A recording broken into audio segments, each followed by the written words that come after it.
The bowels of the galleon, a monstrous maw, swallowed the shrieks before they ever reached the indifferent sky. 80 maidens, ripped from their slumbering cradles, were hurled into its suffocating darkness.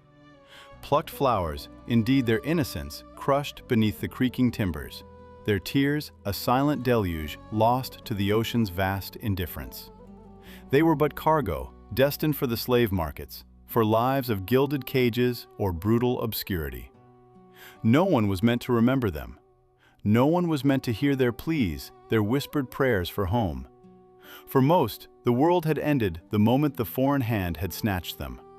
For most, silence would be their only legacy. But among that weeping, broken harvest, one soul burned with a different kind of fire. Her name, her past, her very identity had been stripped away, yet something primal, fierce, remained. Her eyes, though stained by grief, held a flicker that defied the suffocating gloom, a spark that refused to be extinguished. Her tears, you see, were not merely saline, they were molten. They carved burning paths down her dust-smeared cheeks, searing away the girl she once was, etching the outline of a new, terrifying resolve. This was not the sorrow of a child, but the silent fury of a predator awakening within her.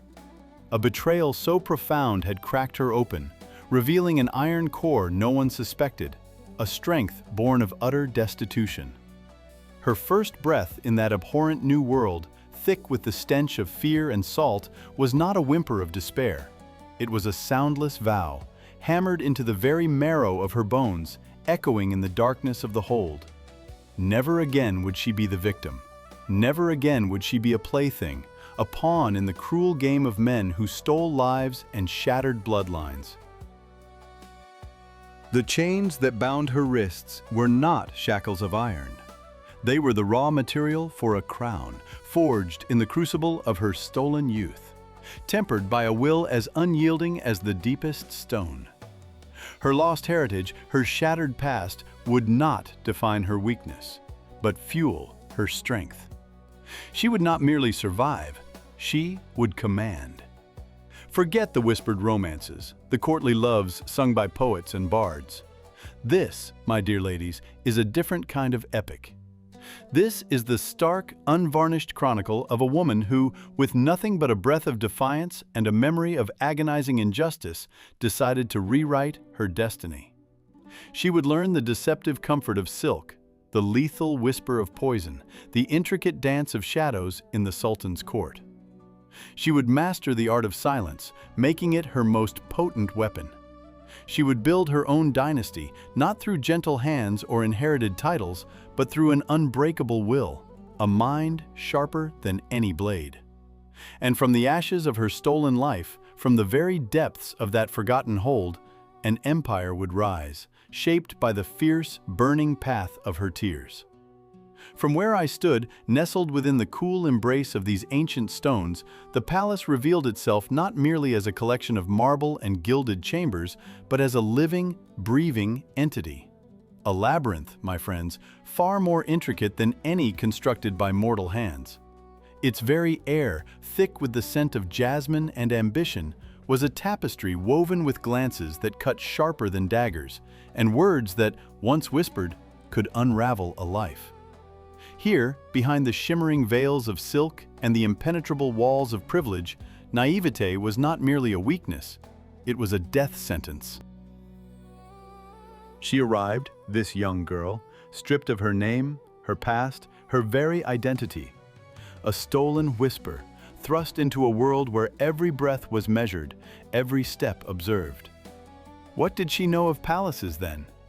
Of the intricate dance of power that unfolded in the golden cages of the harem? Nothing, I assure you. But she was quick, faster than most. She learned to read the shifting shadows that played upon the mosaic floors, to discern the truth hidden beneath a forced smile, to hear the unsaid in the agonizing silence that followed a sultan's gaze. Do you imagine battles are fought with swords and shields alone? A child's folly. Here, in these hallowed halls, the real war was waged with grace and cunning. I watched her, this nameless one, observe.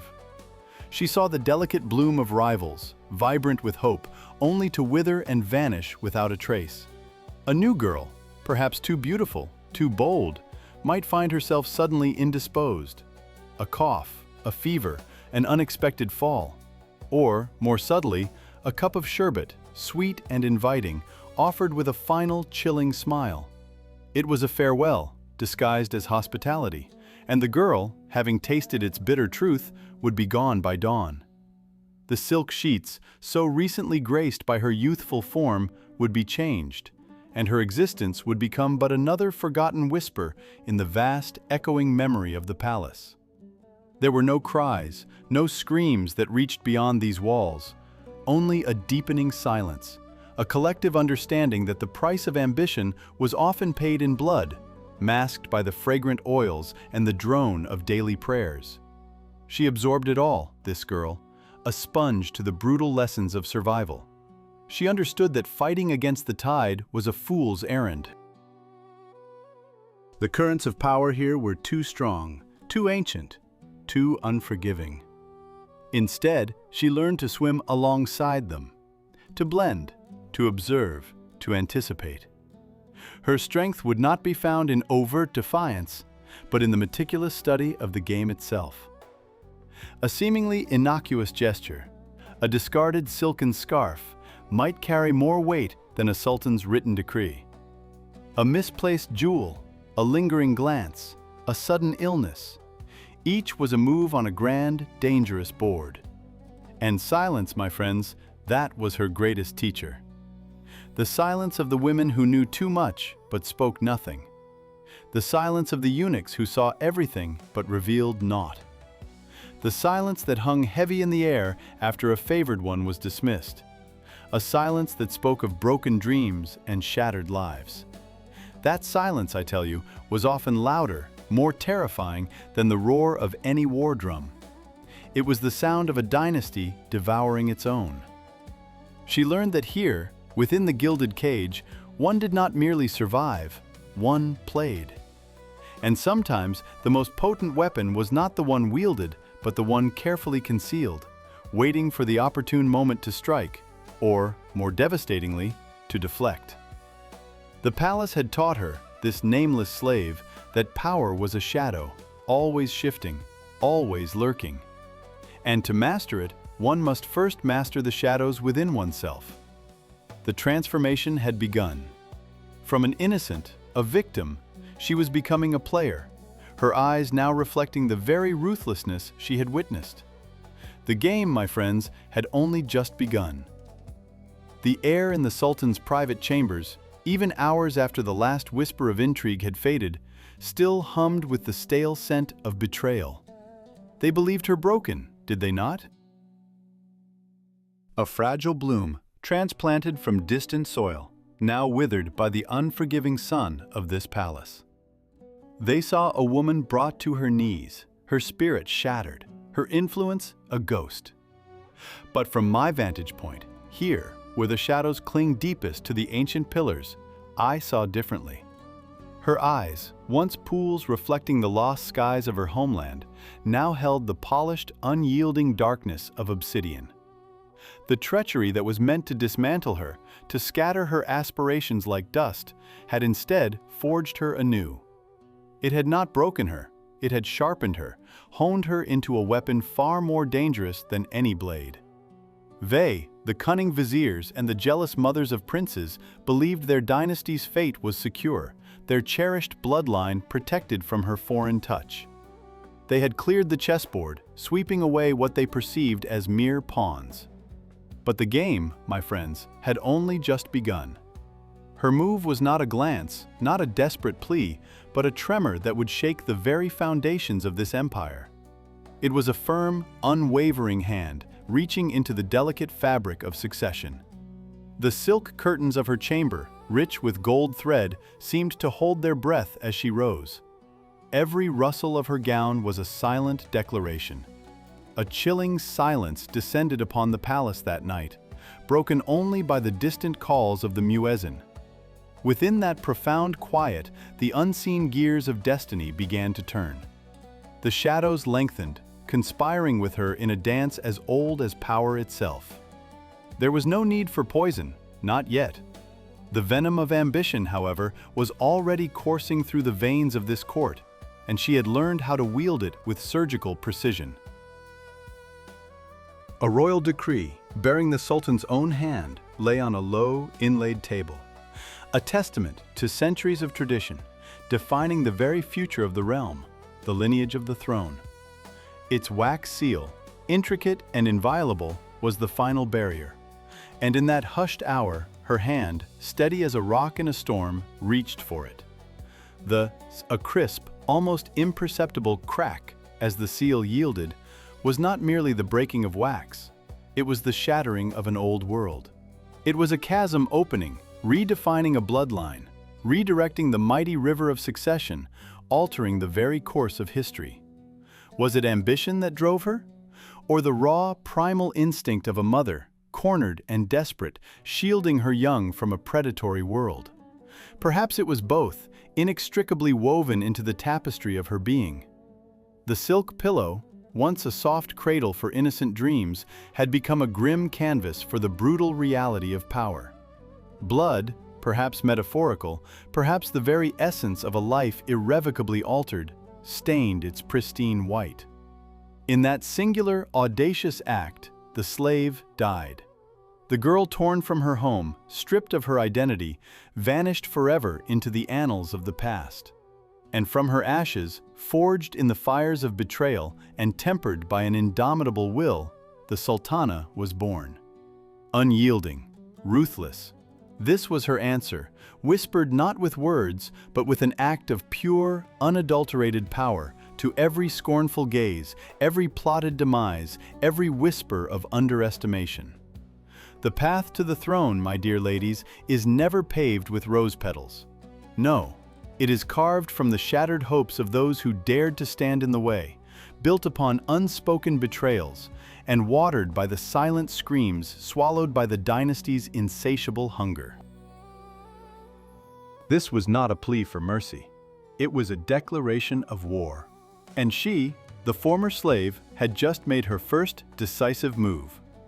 The velvet of the throne now bore her imprint, a silhouette etched by sheer will.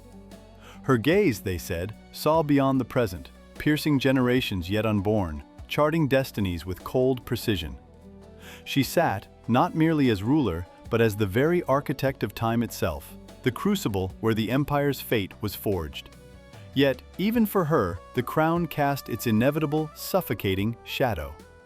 Power, you see, is never a solitary reign. Betrayal is its constant companion, a ghost whispering just beyond the ear, ever ready to materialize. This magnificent dynasty, once a mighty oak, roots deep and branches wide, now leaned entirely upon her singular, unyielding will. Every day was a fresh campaign, fought not with scimitars and arrows upon a sun-baked plain, but within these hushed halls. The weapons?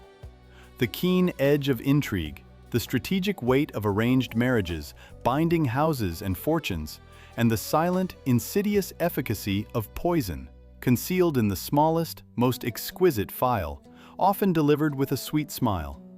She was the undisputed weaver of the bloodline. Hands that once felt the lash of a slave master now chose the brides for her sons, deciding which noble houses would rise in glory, which would vanish into obscurity. She appointed viziers, generals, eunuchs, their very breath held captive by a glance, their fates sealed by a flicker of approval. Her silence, her silence was a pronouncement more crushing than any shouted verdict. Her fleeting favor, a viper hidden in opulent silk, more perilous than her fiercest, most open wrath. Beneath the gilded dome of the palace, behind the gleaming marble and the intoxicating scent of rosewater, resided an indomitable, relentless will. It was a will that forged the very future of the empire, bending its vast, sprawling destiny to her grand, terrifying vision. None in that chamber, nor in the farthest reaches of her lands, dared challenge her. But every single soul, from the highest general to the lowliest stable boy, lived in quiet, perpetual dread of her next, unpredictable move. The very air itself seemed to hold its breath, waiting for the ripple of her next command. The whispers still cling to these stones, do they not? A faint, ghostly echo of a girl's scream, lost to the deep, dark hold of a ship. What remained of that raw, primal terror? It was not forgotten. No, it was forged, hardened into something unbreakable. Look around you, at these opulent silks, these guarded doors. Every shadow here holds a secret, a testament to what a single, unyielding will can achieve. She came from nowhere, a stolen slave, a name stripped away, yet she became everything. A queen without the rightful bloodline, rewriting the very rules of dynasty with her own hand. They say fate is a decree, etched in the stars. But she proved it merely a starting position, a launching point for those brave enough or desperate enough to challenge the heavens themselves. Her journey was no fairy tale, but a brutal lesson in history. A doctrine of survival, written in whispers of poison and the silence of fallen rivals. True power, you see, resides not in the gilded title nor the crown's weight. It lives in the relentless will, the spirit that dares to burn every bridge, every obstacle, every soul that stands between it and the sun. Was it good? Was it evil? These are trivial questions for those who understand the ruthless game of queens. It was simply triumph. A triumph of will, forged in the fire of betrayal and the unquenchable thirst for power. Her shadow, long and indelible, still stretches across these very walls, a constant, chilling reminder. From the deepest, most suffocating darkness, one can indeed ascend to the sun, but the ascent demands a price, a willingness to sacrifice all to become a legend. And that, my dear observer, is the eternal echo of the invincible.